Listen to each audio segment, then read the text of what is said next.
Shot.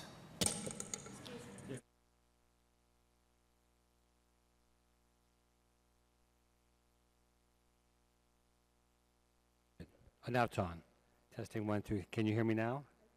Okay, great. I'll shut it off. Good. How are you doing?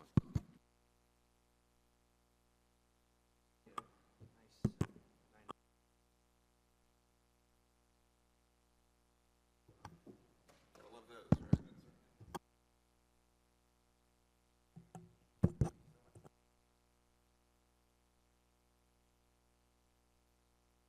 I was ready. I want to look back.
The Subcommittee on the Constitution and Civil Justice will come to order.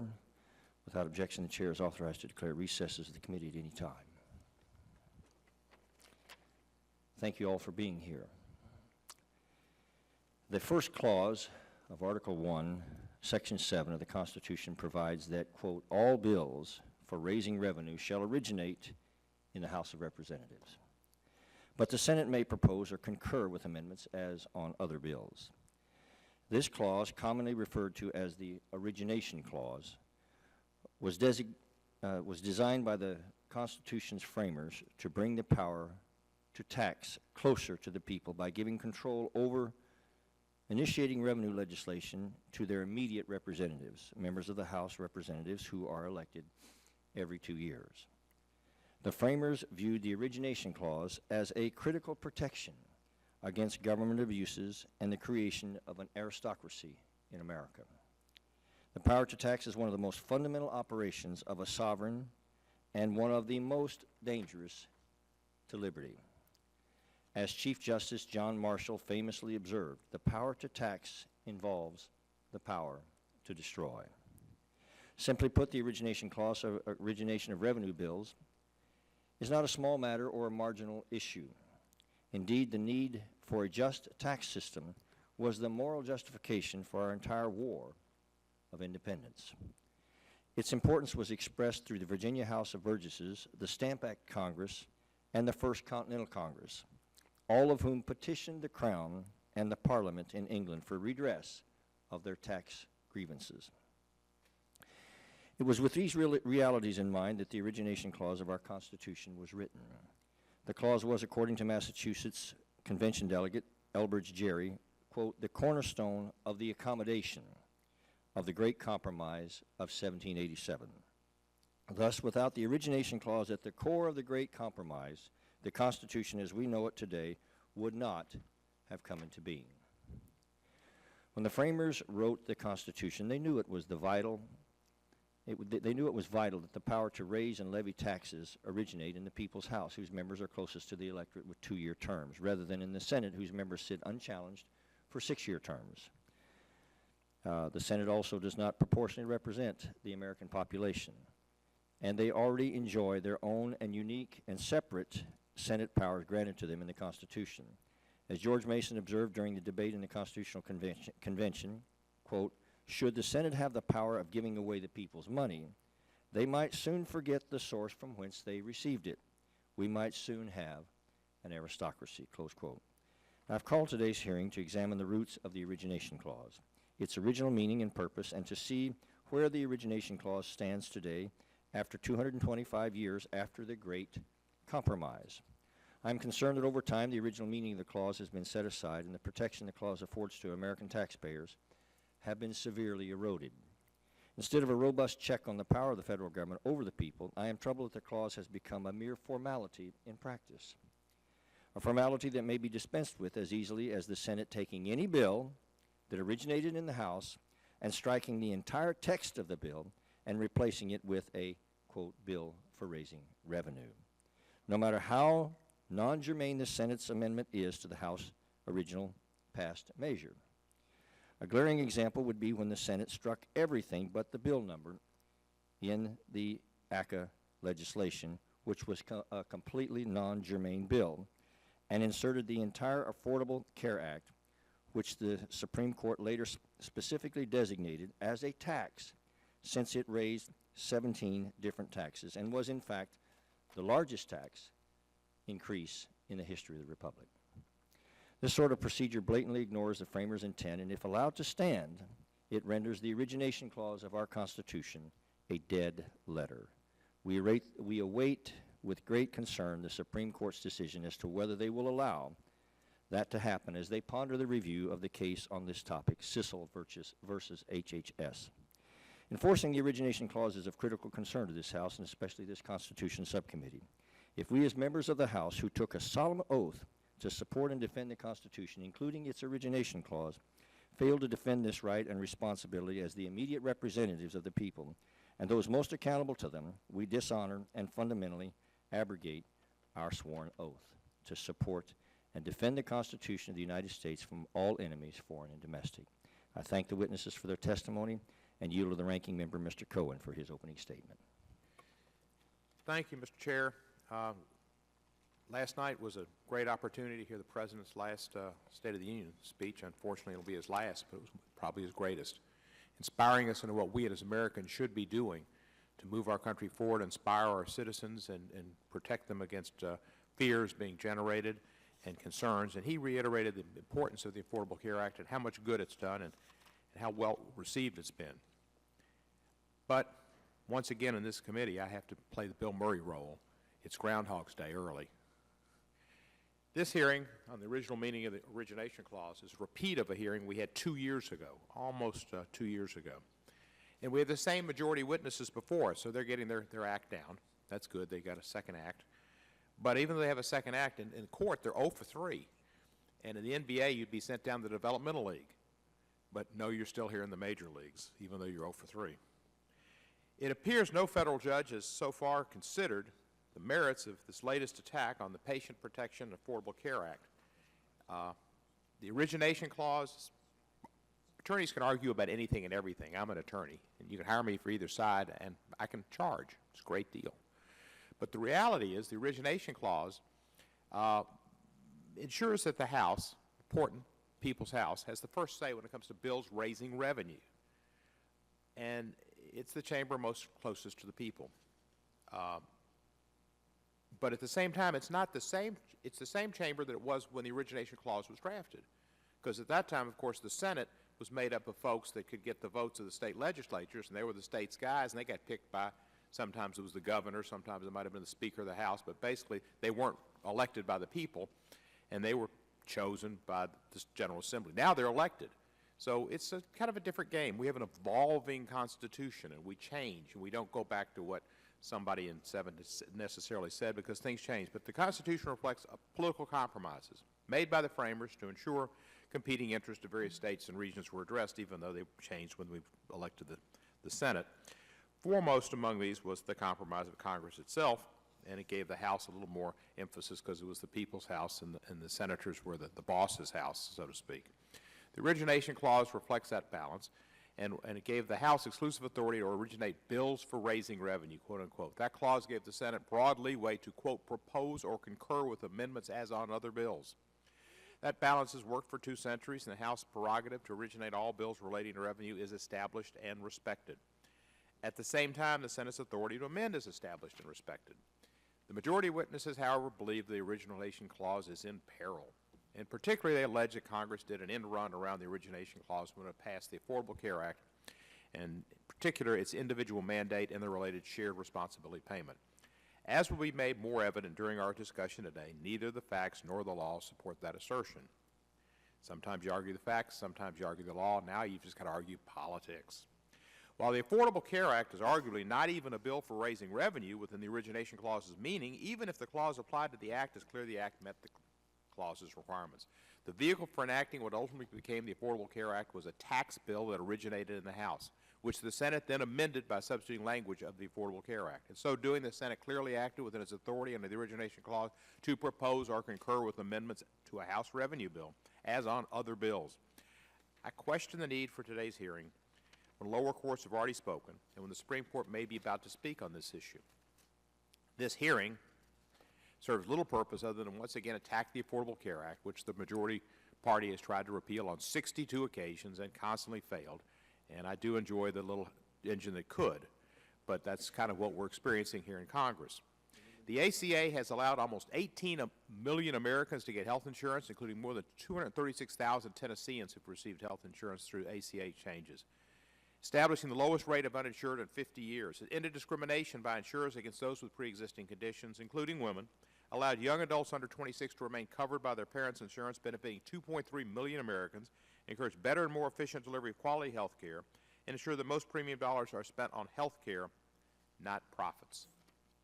I was proud to have voted for the Affordable Care Act and proud to vote 62 times, not to go into the political demagoguery of trying to repeal what is one of our nation's best efforts at joining the rest of the industrialized and civilized nations in having health care for its people, saying that you have a right to exist and a right to live, and we should let every citizen have that opportunity.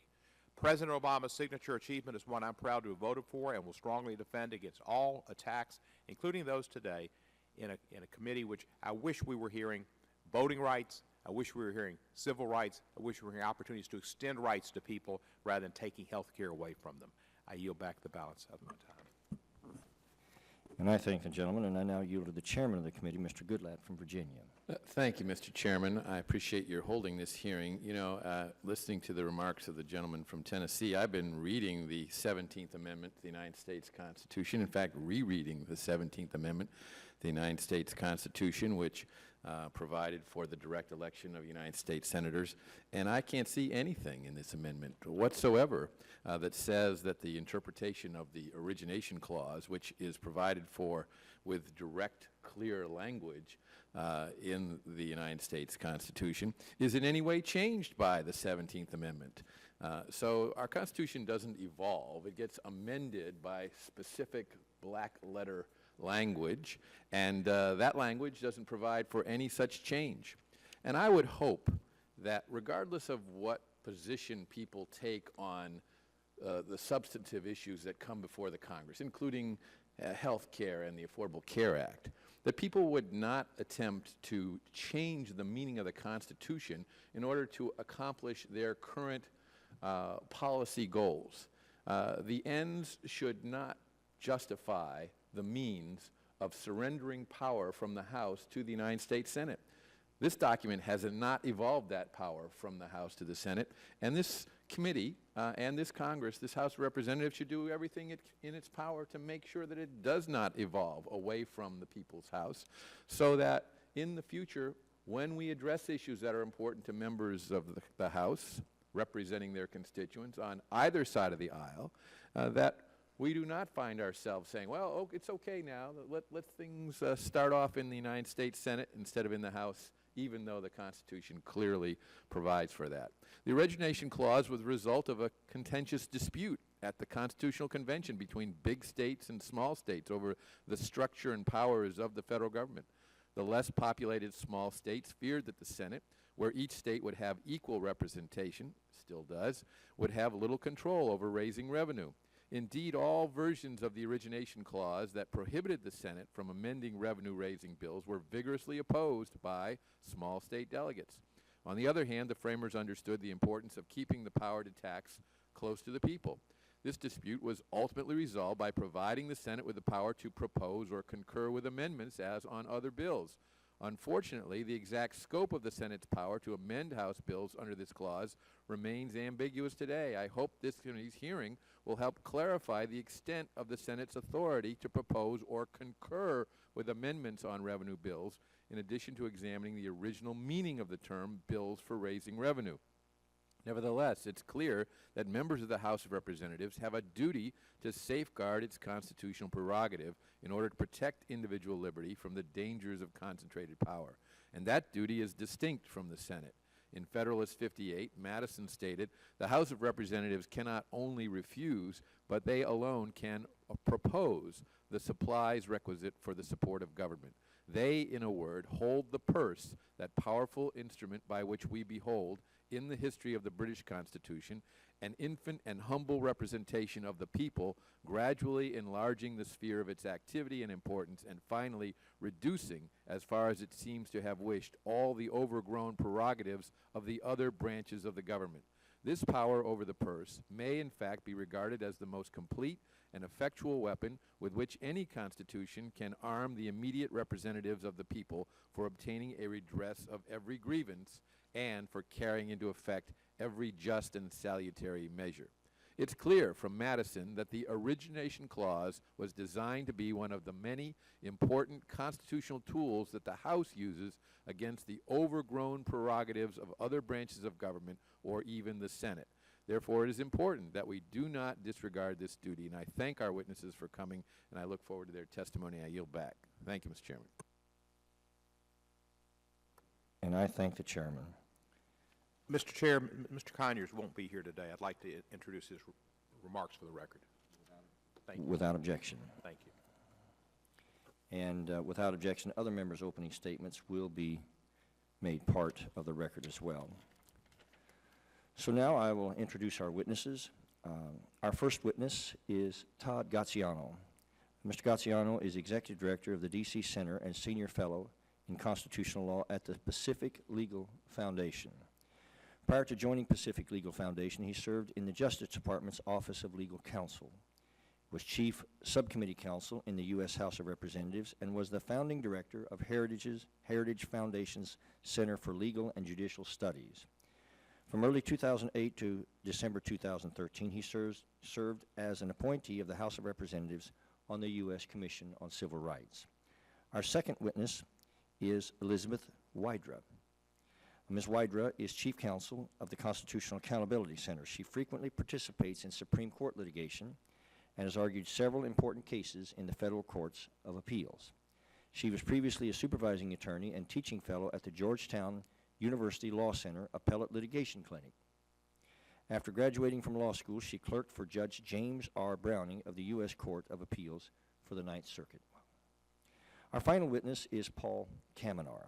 Mr. Kamenar is a Washington, D.C. attorney who provides legal counsel on legal, regulatory, and public policy matters and guest lectures at the U.S. Naval Academy on constitutional and national security law. He is also a senior fellow of the Administrative Conference of the United States and a member of its Committee on Judicial Review. Mr. Kamenar was formerly a clinical professor of law at George Mason University Law School, an adjunct professor at Georgetown University Law Center, and senior executive counsel at the Washington Legal Foundation. Now, each of the witnesses' written statements will be entered into the record in its entirety, and I would ask each witness to summarize his or her testimony in 5 minutes or less. And to help you stay within that time, there's a timing light in front of you. The light switch will switch from green to yellow, indicating that you have 1 minute to conclude your testimony. When the light turns red, it indicates that the witness's 5 minutes have expired. Before I recognize the witness, it is the tradition of the subcommittee that they be sworn. So if you'll stand to be sworn, please. Will you raise your right hand? Do you solemnly swear that the testimony that you're about to give will be the truth, the whole truth, and nothing but the truth, so help you God? Thank you. You may be seated. Let the record reflect that the witnesses answered in the affirmative. I want to welcome all of you here, and I now recognize our first witness, Mr. Gaziano, and please turn on that microphone before you start here.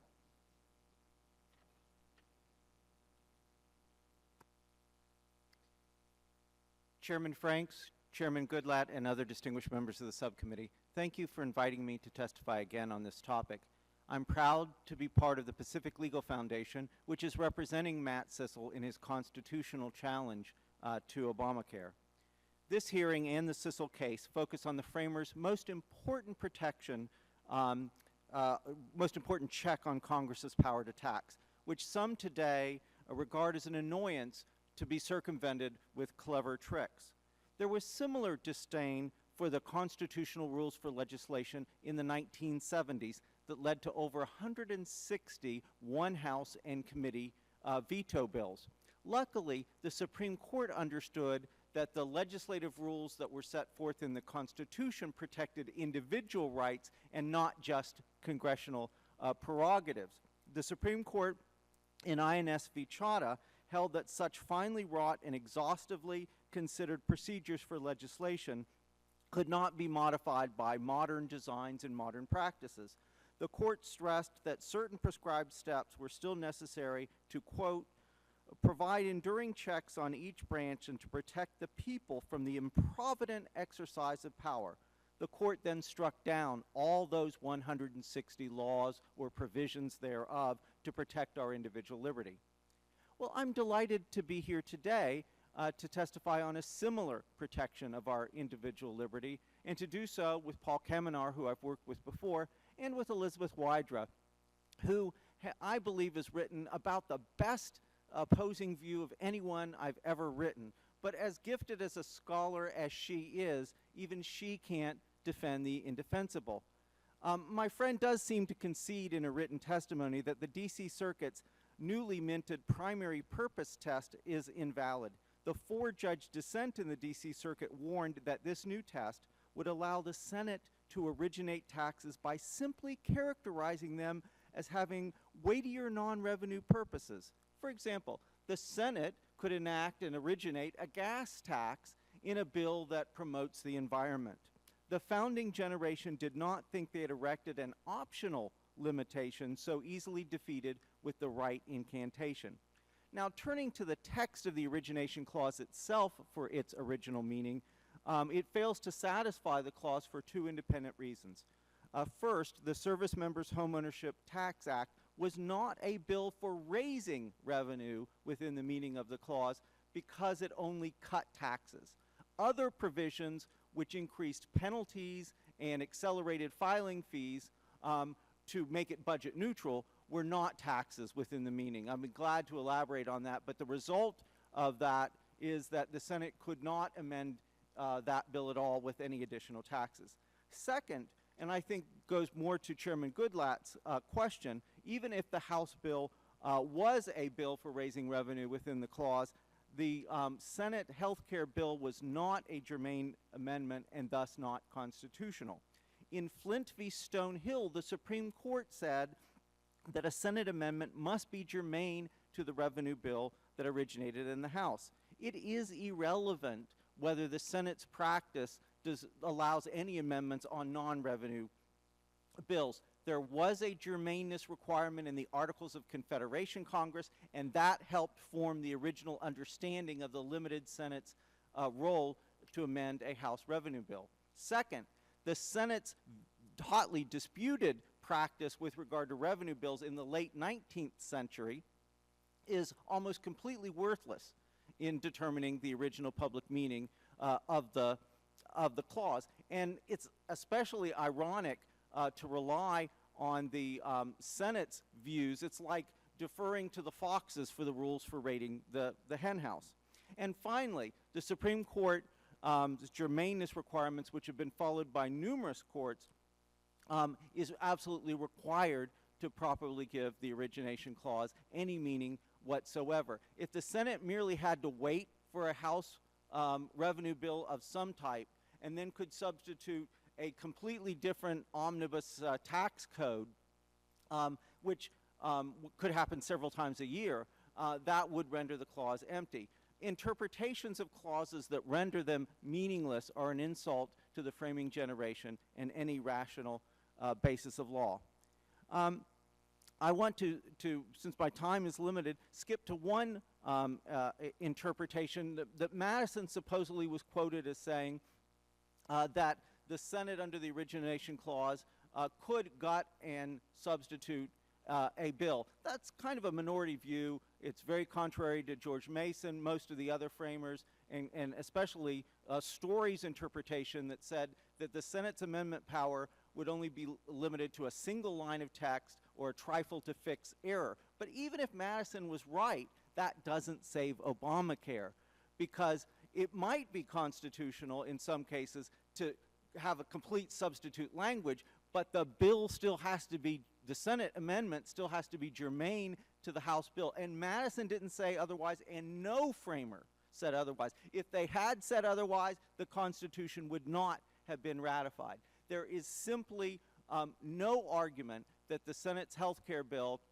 with its 20 historically large taxes, is germane to the 6-page House service members housing bill. There is no constitutional precedent whatsoever for that position. Thank you, Mr. Chairman. And thank you, sir. I now recognize our second witness, Ms. Wydra, and make sure that microphone's on. Uh-oh. Good morning. Thank you, Chairman Franks, Ranking Member Cohen, and members of the subcommittee for inviting me to testify today. It's a pleasure and an honor. As the chairman noted, the Origination Clause provides that all bills for raising revenue shall originate in the House of Representatives, but the Senate may propose or concur with amendments as on other bills. As the text and history of the Constitution make clear, this provision was intended to strike a careful balance between the two houses of Congress, giving the House the exclusive authority to propose legislation affecting the nation's purse strings, while ensuring that the Senate retained the right to amend such legislation just as it could amend all other bills. This includes the strike and replace method of amendment used by the Senate in the ACA, as has been discussed, and more generally since the founding.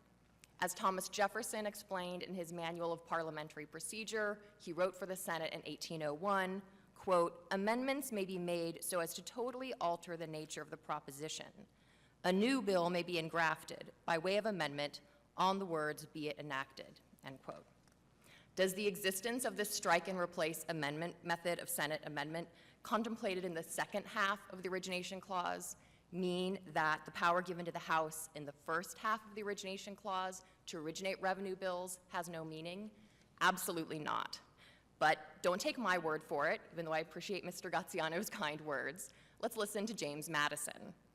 At Virginia's ratifying contention, he noted that even though critics said that the Senate could strike out every word of the bill except the word whereas or any other introductory word and might substitute words of their own, the clause nonetheless kept the nation's purse strings in the hands of the House because the House was free to reject the Senate's amendments to revenue bills. And in the Federalist Papers, Madison emphasized the importance of the origination clause by noting that the House had the power to propose as well as refuse when it came to the power of the purse. The origination clause thus makes the House the first and the last word on all revenue bills. Throughout history, the House has defended its constitutional prerogatives with vigor, mostly through the blue slip process by which violations of the origination clause are raised and remedied. My written testimony goes through in greater detail the original meaning of the origination clause, so for now I will turn to the legal challenges claiming that the Affordable Care Act violates this clause. Every judge to have considered the merits of this claim on the merits has rejected it. As stated plainly by conservative superstar Judge Brett Kavanaugh of the D.C. Circuit Court of Appeals, the Affordable Care Act complied with the origination clause. As he went on to write, the act in fact originated in the House as required by the clause in H.R. 3590, which was itself a bill to raise revenue. And although the original House bill was amended and its language replaced in the Senate, such Senate amendments are permissible under the clause's text and precedent. Reinforcing the wisdom of these judges who have found that the ACA complied with the origination clause, it is important to note that at the time the ACA was making its way through Congress, no blue slip objection was made on origination clause grounds in the House, despite vocal and vigorous opposition by many critics of the bill, some of whom are here today, on numerous other grounds. The fact that no member of the House filed a blue slip on the origination clause ground is not constitutionally dispositive of the issue, but it does confirm what the application of constitutional text and history and court precedent show, that the ACA was enacted consistent with the requirements of the origination clause. As both a citizen and a constitutional lawyer, I applaud the committee's interest in the vitality of the origination clause. I also would applaud a hearing on voting rights. The right to vote is a foundational right in our constitutional democracy, and I'm grateful for the opportunity today to talk about the original meaning of this important provision of our Constitution. But the clause remains strong. Today, the House remains, as it has since the founding, the first and last word on all revenue bills, and it continues to defend its constitutional prerogatives through the blue slip process when any Senate bills that might arise infringe on its origination clause authority. The fact that no one filed a blue slip to try to stop the ACA on origination clause grounds is not because the clause has lost its constitutional teeth. It's because there's no constitutional defect in the act in the first place. Thank you again, Mr. Chairman and members of the subcommittee. I look forward to your questions and a great discussion today. And I thank the gentlelady, and we will now recognize our third and final witness, Mr. Kamenar, and please turn on that microphone. Thank you, Mr. Chairman Franks, Chairman Goodlatte, Ranking Member Cohen, and members of the subcommittee. Thank you for inviting me here again this morning to testify on the origination clause, as I did in April 2014, along with Mr. Graziano. I want to particularly thank you, Mr. Chairman, for your continued leadership on this issue and your fidelity to your oath of office to support and defend the Constitution by reintroducing House Resolution 392 with many of your colleagues, expressing the sense of the House that the Affordable Care Act violates the origination clause, and by filing in front of the court brief with 45 of your colleagues in the Court of Appeals and the Supreme Court in the pending Sissel case. And I'm very honored to have represented you along with my co-counsel, Joseph Schmitz, in that case, and we've submitted the brief and the dispositive law review article for the record. And I finally applaud you for holding these important hearings to remind the Congress, the executive, the judiciary, and the American people of the critical importance of the origination clause to the founding of this country and how it is in jeopardy to being reduced to nullity. Now, the history of the clause, as we say in our brief and in my statement, few clauses have such a rich and historical significance as the Origination Clause. With its origins in the Magna Carta in 1215 A.D., the principle of taxation only by the immediate representatives of the people was so firmly entrenched in English tradition, and its implementation on the American side of the Atlantic was nearly universal in colonial and early state legislatures. As the chairman noted, without its guarantee, the 1787 convention and the ensuing ratification debates, our Constitution would simply not exist, at least not in its present form, that the restriction of the Senate from originating taxes was the cornerstone of the accommodation of the Great Compromise, which satisfied the necessary number of states to ratify our Constitution. Let me quickly address the first part of the clause, which says all bills for raising revenue must originate in the House. Does the Affordable Care Act raise revenue? That's an easy answer. Of course it does. Yet, in a remarkable decision, the majority panel in the D.C. Circuit said that the bill, which raises $500 billion in new taxes, is not a revenue-raising bill because its primary purpose is to promote health care and not raise revenue. There's simply no logical or historical basis for this novel interpretation. As the four dissenting judges in Sissel noted, the act imposes numerous taxes to raise revenue, $473 billion in revenue over 10 years. It's difficult to say with a straight face that a bill raising $473 billion in revenue is not a bill for raising revenue. Now, if the purpose test is correct, the Senate could easily circumvent, Mr. Graziano said, by attaching any kind of purpose to raising taxes to protect the military, the environment, health care. And I note that even Mrs. Wydra and her clients in the Hotze case agree that this is a bill for raising revenue. So we all agree on the first clause. There's consensus here. It's the second clause in terms of the Senate amendment power that we have some dispute. Now, the history of that provision demonstrates that the scope of that amendment power is very limited and narrow, not the broad, sweeping power that allows the Senate here to take a 6-page bill that gives tax credits, go to the House where the Senate figuratively tears off the House bill number and pasted it on top of a 2,071-page Obamacare bill and said that this bill originated in the House. To summarize our main points in our brief, quickly, that the words originate an amendment and, quote, as on other bills, must be interpreted how the amendment process was understood at the time of the ratification, not subsequent 19th and 20th century practice. Now, if you look at the history of this amendment, the Senate power was actually a compromise to prevent the House from tacking on or smuggling in non-revenue, non-germane measures to a revenue bill, which would preclude the Senate from amending that and not being able to strip out those non-revenue measures. So they said, okay, you can amend a revenue bill with respect to the provisions there. 2, no one at the time thought the Senate could amend a House bill with a non-germane bill, let alone one that gut and replaces the House bill in its entirety.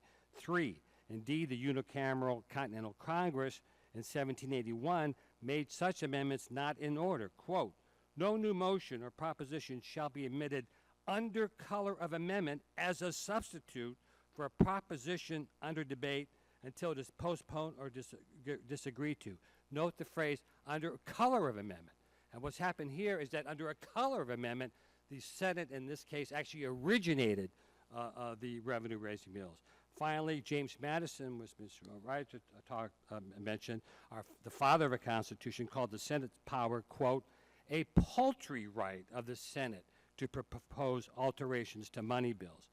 And the fact that no one issued a blue slip is constitutionally irrelevant and would not make any sense anyway, since Chairman Pelosi at the time would not Speaker Pelosi would not have brought that to the House floor. Unfortunately, the dissenters in the Sissel case said that this gut and replace amendment was constitutional, yet the 3-judge panel, which said that this is a bill, not a bill for raising revenue, said, no, that's not correct. That would render the amendment, the power under the Origination Clause, quote, an empty formalism.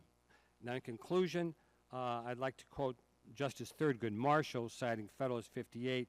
He said it best in the Munez-Flores case, quote, Provisions for the separation of powers within the legislative branch are thus no different in kind from provisions concerning relations between the branches of our government.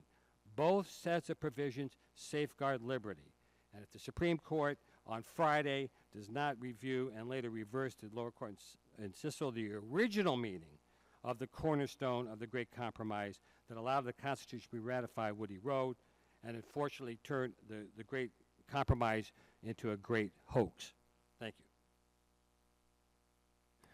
I want to thank all of the witnesses for very invigorating testimony, and we'll now proceed under the 5-minute rule with questions, and I'll begin by recognizing myself for 5 minutes.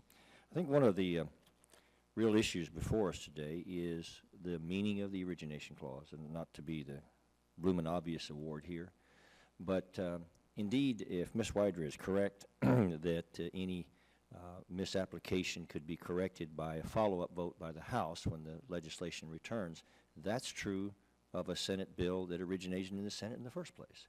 So once again, if the Senate can take a House bill, non-germane, and strike everything and make the largest revenue-raising bill in the history of the Republic into it, I have no ability in terms of engineering to ascertain how the Origination Clause retains any meaning whatsoever. And I appreciate the ranking member's reference to the little engine that could. If my grasp of that classic literature in which he took his reference is correct, I think it turned into the little engine that did. We can hope. Mr. Gaziano, in your written testimony, you state that, quote, like the guarantee of free speech, the Origination Clause guarantees a deeply ingrained individual right. I find this point very compelling, given that one of the repeated to quote, repeated injuries and usurpations penned by Thomas Jefferson against the King of Great Britain in the Declaration of Independence was, quote, imposing taxes on us without our consent, close quote. With this in mind, who is the Origination Clause intended to protect? How is it intended to protect them, and who is responsible for ensuring that protection? Thank you very much for the question. The Origination Clause certainly isn't designed to protect just the prerogatives of government actors. It protects immediately current taxpayers, but it also protects any future taxpayers and those who may be affected by taxes. If the economy is tanked because of high taxes, then we are all deeply affected. But as the Supreme Court noted, that the legislative procedures that are set forth in the Constitution and aren't the optional variety which you all can make under the rules provision, those finely wrought provisions must be justiciable in the courts when anyone is adversely affected by a law. Getting back to the blue slip issue, House members did object to the procedures, the abbreviated procedures in the House bill. This is, as Mr. Kamenar alluded to, we must pass the then Speaker's statement, we must pass the bill before to find out what's in it. But moreover, members didn't understand that the penalty provision of the individual mandate, which is at the heart of our challenge in the Cicero case, was a tax until the Supreme Court majority said it was a tax. And that's why the courts must remain open to protect our individual rights. One of the greatest expositors of the Constitution did analogize the Origination Clause's protection to the protections in the First Amendment. That was Joseph Story. And just as Congress may believe that it is an abridging free speech, and it may debate a point of order, and both houses may rule that it doesn't abridge free speech, that doesn't mean that individuals whose rights are infringed by Congress's view can't and shouldn't go to court. Well, thank you. I know it's been suggested that our Constitution is evolving, and it's my perspective that if this is really a living document, then perhaps it's also a dead letter. My hope, and I hope that the responsibility of this committee, is to keep the Constitution from evolving into vapor, and the Origination Clause, I think, is at stake in this case. Mr. Kamenar, if allowed to stand, what effect would the D.C. Circuit's decision in Sissel versus HHS have on federal courts' understanding of the origination clause, and what effect could it have on Congress? Well, the D.C. Circuit opinion right now says that Obamacare was not a bill for raising revenue. That, as I said in my testimony, is totally ridiculous, and Ms. Ryder would agree with that. So it doesn't have any impact on this body. This body judges what is constitutional, what its prerogatives are. Until the Supreme Court rules on this, the decisions of courts of appeals have really no effect on what is the ultimate final word on the matter. And again, you had dissenters ruling that this could be amended by the Affordable Care Act. Again, they were the dissenters, and that they have no authority, judicial precedent with respect to the decision. So the short answer is that court's ruling does not have any impact on this. It may have impact on other courts that look at this, and there are several pending in other courts, but each circuit court, of course, can judge on its own what the interpretation means. Thank you, sir. And I'll now recognize the ranking member for 5 minutes. Thank you, Mr. Chair. Firstly, I'd like to comment that President Obama asked us all to kind of be more civil and work together, and I would like to suggest that our chairman is one of the most civil and decent fellows in the Congress, although there are many of them, and I thank you for that. You're always a gentleman, and while we disagree on things, and sometimes I'm a bit broad-shouldered, I guess, in the way I approach things, you're always very, very nice in how you respond. And you taught me a lesson today. You're right. I brought up the little engine that could, kind of like Ted Cruz brought up green eggs and ham. And in the end, of course, they started to like green eggs and ham. So both of us brought up books that we didn't really think about the actual story. And so I hate to be, but in the same object as Ted Cruz, it made me think about this committee and what we do. And we discuss these issues about the Constitution, and it's important that we do. And we probably, I would suggest, Mr. Chairman, maybe take up consideration of natural-born citizen. That might be really germane and relevant today to have a hearing on whether or not Senator Cruz is a natural-born citizen, as the Constitution says you must be to be President of the United States, because we could have a real terrible situation if the Republicans nominated somebody who couldn't actually take the oath of office.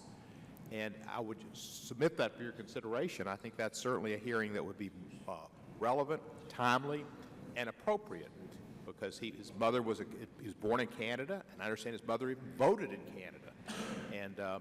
And while Canada is a great country, and I think Mr. Trudeau's a great guy, he shouldn't be President of the United States, and he can't be President of the United States because he's not a natural-born citizen. This issue is going to be decided by the Supreme Court, and I guess on Friday they're going to decide whether they're going to hear it or not. I think we got maybe an idea of whether it was going to be heard or not last night. 6 Supreme Court justices did what Supreme Court justices have done for a long time, and that is show respect for the President and attend the State of the Union address. Justice Scalia and his 2 votes and Justice Alito failed to appear. And I suspect, since you need 4 folks to get a hearing, that you'll be 1 short, and this will be mooted. But we'll find out on Friday, but I think there was maybe a little groundhog show yesterday, and the fact that 6 justices did come and respect the President and all. I also note, and it's been something that's bothered me ever since we passed this bill, which is a great bill. People can call a bill whatever they want, and I appreciate the lady and gentleman who referred to it, and Mr. Frank, as he does in his always appropriate manner, the Affordable Care Act, or ACA. Obamacare, we know, is not really praising Obama. That's a pejorative, really, in politics, and we can't get around the fact. People want to attach it, and there's a whole bunch of problems. President Obama is a great man and a great human being who has tried to bring the parties together and tried to bring this country forward, and his election was a great testament to the breaking ceilings and showing that all people, regardless of their race, their religion, their other factors other than where they're born naturally, have the opportunity to be president in this country. It's a great country for that reason, and he scorned people that use the politics of race and or religion. But when we talk about Obamacare, a lot of people are conjuring up the fact that maybe this man with this unusual name has some birther problem of himself, which of course he doesn't. It's Senator Cruz that might, ironically enough, but Mr. Trump is right on that. But it's just unfortunate that people continue to do that, because that's disrespect for the president and disrespect for the whole concept and the celebration that this country should have and did have on many quarters, that somebody who was of African-American parentage could become president of the United States and be a great leader and a great moral force for this nation. So it's been an interesting hearing, and I'd like to ask Ms. Wider, is there anything you've heard today in the comments of either two compadres here that you'd like to comment on? Sure. First, I thank you, Ranking Member Cohen, for giving me the opportunity, because I want to respond first to a mischaracterization of the brief that we filed in the Hotze case in the Fifth Circuit.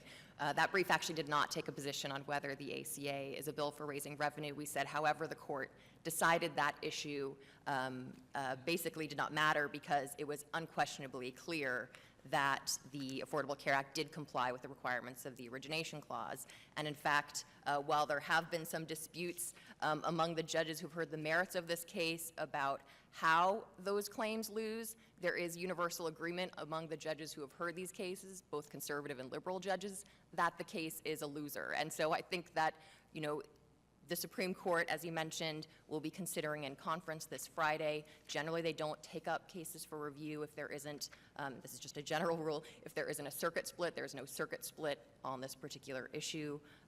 So I think that's important to note that just as throughout history, the Supreme Court has not ever struck down an act of Congress as a violation of the Origination Clause. I don't think they will do so in this case, because it clearly complied with the Origination Clause, both halves, under the original meaning of the Origination Clause, under Supreme Court precedent, which was cited repeatedly to say that the Origination Clause does not apply to bills for other purposes which may incidentally create revenue. And I think there's a really interesting debate which we can have about whether or not that test is supported by the original meaning. It really comes down to, from a textual standpoint, whether the Constitution's substitution of the words "for raising revenue" for the prior language referencing bills for raising money for the purposes of revenue is a stylistic change or a substantive change. And as a common law nerd, I'm delighted to get into that. But the real point here today is that however you slice it, whichever way the courts rule on the actual test, the Affordable Care Act did comply with the requirements of the Origination Clause. Thank you. So in essence, we're just whistling Dixie. And if I'm wrong in saying whistling Dixie because there was some other way, the chairman will correct me as he did earlier. Thank you. I yield back to the balance of my time. If you listen to the little train that could, he was whistling Dixie too. Now recognize gentleman from Iowa, Mr. King, for 5 minutes. Thank you, Mr. Chairman. And thank the witnesses for your testimony. I'd point out that my good friend from Tennessee can sometimes be a bit of an ornery agitator and slide off topic from time to time. And he'll be very interested in knowing that as I walked into my office on Monday, the first time I'd set foot in there in 2016, I walked back to what I call our lead shop, and there I see there are two new faces. And they were two interns that I had not met before and actually wasn't aware that they were coming on board. And so as I introduced myself to them, the first one, her name is Sydney, and right away I say, "Where are you from?" And she said, "I was born in Canada." Born in Canada? Well, why are you here? Well, because I'm born in Canada with an American citizen mother and a Canadian father, and I'm a dual citizen. The second I heard that, I picked up my iPhone and I interviewed her. This is 2 minutes long, and I like to play it for you all so you can hear how simple this argument actually is. Hi, Sydney. I'm Congressman Steve King, and you've joined us as an intern here. This is the first moment, in the first minute that we have met. And I've learned that you're from Calgary, Alberta, and you have a dual citizenship, and you were born in Canada with an American citizenship father and a... Mom. My mom was from Rock Valley, Iowa, 4th District. Oh, that even makes it better. Yeah. Rock Valley. That Rock Valley is Lyon County, where the conservatives know what they believe. Yep, Lyon better than County is anybody Sioux else. County, right up in there. And now, so tell me, you were born where? I was born in Calgary. Uh-huh. Yeah. And did they give you an automatic Canadian citizenship too because you were born on their soil? Yep, I have both automatic American and Canadian citizenship. I have 2 passports. You haven't renounced either one of them? Not yet. I may renounce the Canadian citizenship one eventually. However, did you ever think about running for president? When I was younger, definitely. As I'm getting older, I'm seeing it may be a little bit impractical, but who who knows what the future holds. Many of us have thought it's a little bit impractical, no matter what our age, Sydney. And so, did you ever wonder if you were qualified when you reach how old to be a president? 35. And when you reach that age, did you ever wonder if you were qualified? When I was younger, I didn't really understand the laws. I kind of wrote it off like, oh, I can't. But then I started looking more into it, and then also learning about Ted Cruz made me look and then see, these legal scholars have written on this and say, oh no, he is a natural born citizen because he was never naturalized. I'm like, I'm in the same boat. I could definitely do the same thing. It's really pretty simple, isn't it? You would think any presidential candidate could understand that, wouldn't you? Probably. And so I would say there are two ways to become a citizen of the United States: natural born Or naturalized. And if you're never naturalized, then by default, you are natural born. Exactly. That's really simple. And why is it that someone like Lawrence Tribe, a professor of law at the University of Harvard University, why would he have such difficulty with such a simple concept that you've just explained to him? Maybe because politics? Maybe. Bless you, Sydney. End of tape. Maybe because of politics was the last answer that we heard from her. And for me, it's Would amazing. the gentleman yield for us just a minute? I would yield to the gentleman from Tennessee since he brought up the topic. Thank you, sir. Thank you. I think that there's a proper response, and I'd like to play it right now. Let me reclaim my time on that, and since I'm going to claim the last word in this particular hearing and utilize my time then to examine the witnesses, but I'm always open to dialogue in the elevator or any place else, Mr. Cohen. And, Chris and I would Christie just would say like that this I one. thought that it was quite interesting and ironic and coincidental that I would walk into my office. That I thought it was coincidental with excellent timing that I would walk into my office and find a young lady who hasn't been in this arena, never been to law school, and who happened to find herself in the same, very, very similar, if not identical, birth circumstances of Senator Ted Cruz, who understood this with such utter clarity. And the default is this: if you're born to an American citizen, say on some other soil, say the son or daughter of a missionary or a missionary couple, then they're automatically American citizens by virtue of the citizenship of their parents. And no one doubts that, or we wouldn't have missionaries traveling around the world. They'd stay here, I would think.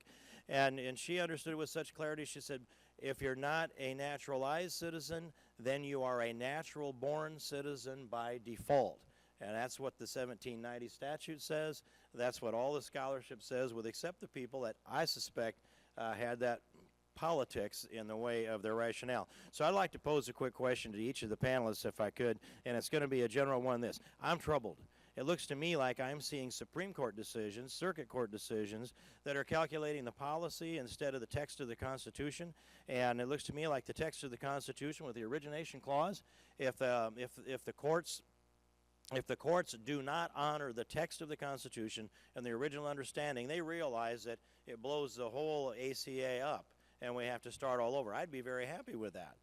But it seems to me that they're not reading the text of the Constitution and applying it any longer. So, and I used to be able to make the call on what I expected the court would rule, and I was right so often that I had a sense of confidence. Now, I no longer have that confidence. So my question is, if we have a rogue court, especially a rogue court, are we wedded then to Marbury to the extent that we have no recourse to a rogue Supreme Court? Or is there another alternative for the Would the United States gentleman Congress? direct that to one of the witnesses for? I would go to Mr. Gaziano, please. Well, I'll just give two very brief answers. First of all, although we all disagree with every court sometimes, I think the Supreme Court will easily get this right. And as my precedent for this Origination Clause question, if they take it, and as I stated in my written testimony, if they don't take the case we bring for Matt Sissel, there's other cases pending, others will be brought. They have to take it. So it's really important for the Supreme Court to provide guidance. And in the Sackett case, we won 9-0 3 years ago. Every single judge, 9 district courts, 5 circuit courts, had ruled the other way. There were many, many more judges who got that question wrong. But when it went up to the Supreme Court, the Pacific Legal Foundation won 9-0. Even Obama's own appointees voted against the EPA. So the fact that the district courts are strongly divided and 4 dissenting judges in the D.C. Circuit thought that the panel decision was dangerous is an additional reason for the Supreme Court to correct the error. But I have every confidence that when they take this case, they really got to take this case. They ought to take it now.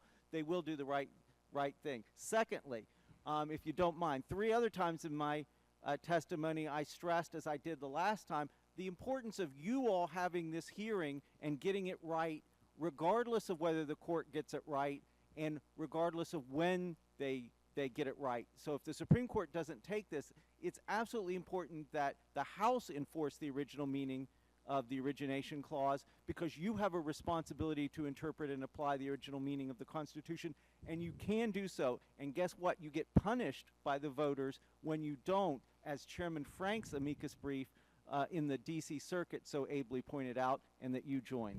I accept your Thank you, Chairman. statement. I'm far more cynical on the result out of a Supreme Court on this particular case. I appreciate your testimony. I yield back the balance of my time. Now I recognize the gentleman from Texas, Mr. Gomert. Thank you, Mr. Chair. And just so people get the historical perspective on the Supreme Court attending the State of the Union, since I've been in Congress, the Supreme Court has never had all 9 justices attend a State of the Union address. And since 9/11, my understanding is neither the House Republicans, House Democrats, Senate Republicans, Senate Democrats ever have all of their members come to a State of the Union since 9/11.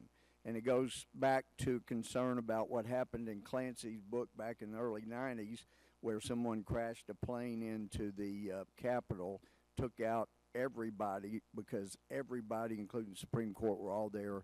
And we just want to make sure that doesn't happen. In Alito's defense, if I were on the Supreme Court, which I'll never be because I wouldn't take the guff they do at the Senate hearings, but if I were on the Supreme Court and knew what was involved in the decision I'd made, such as Citizens United, had the President of the United States reflect his ignorance of what the case actually said, what it meant, what it represented, and what the court said, I would never come back to another State of the Union he gave again and be lectured by somebody that misrepresented what I said, what I knew, when my knowledge and my intellect and my writings were far greater than anything he had to say at the State of the Union address. Now, Ms. Wilder, you said this case is a loser, but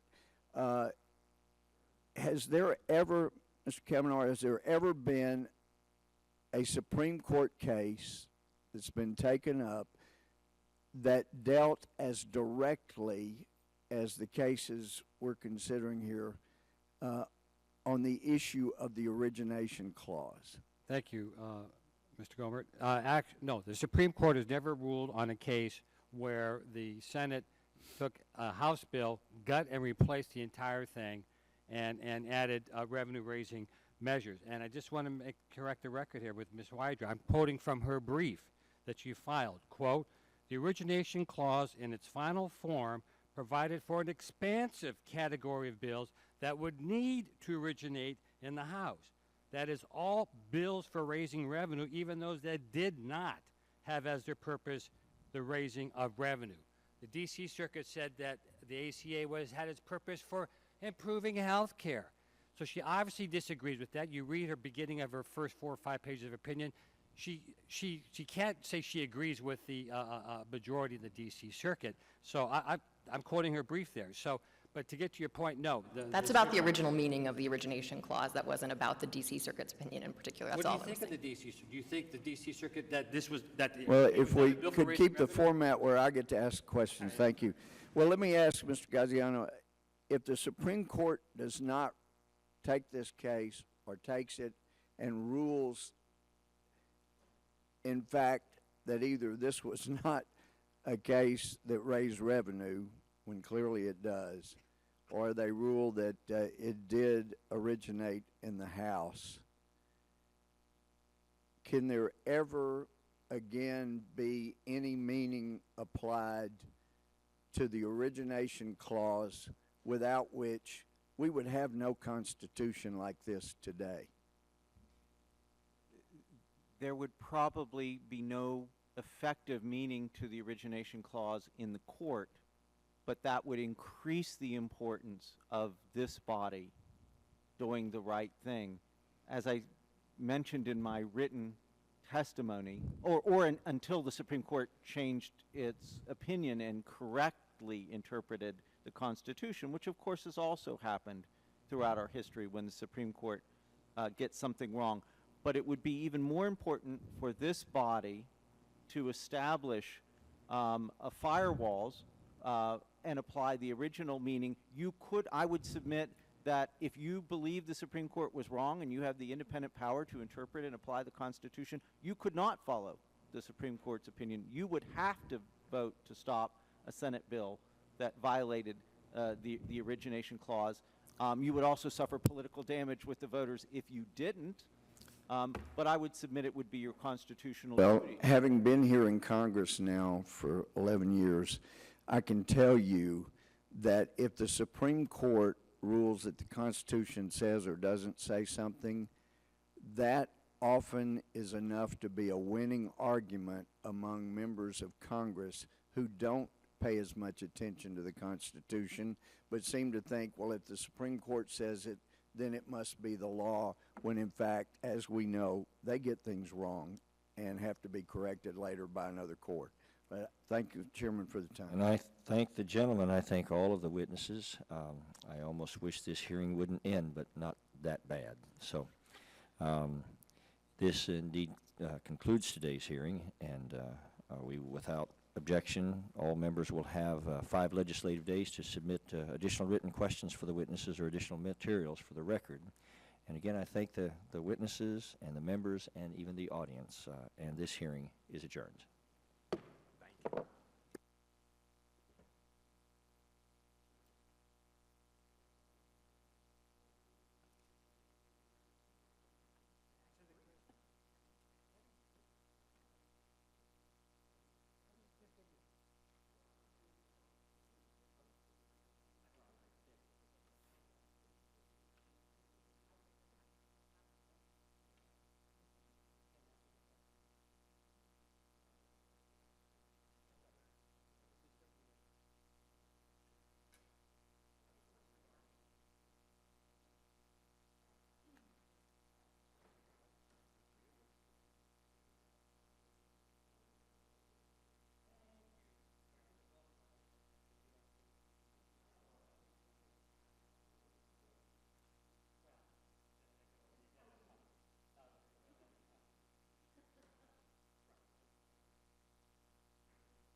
Better arguments than the Solicitor General. You put the Solicitor General down. You concede points you need to. I understood. But anyway, let's think of some things that maybe we can do to promote our respective views, even though we're generally going to disagree. That's good. That's good to have someone who's reasonable and smart. And so, also, I do think there's a difference when you're arguing the original meaning versus what Supreme Court precedent said, and they have a very good argument based on Supreme Court precedent. If you're not an originalist, then who cares?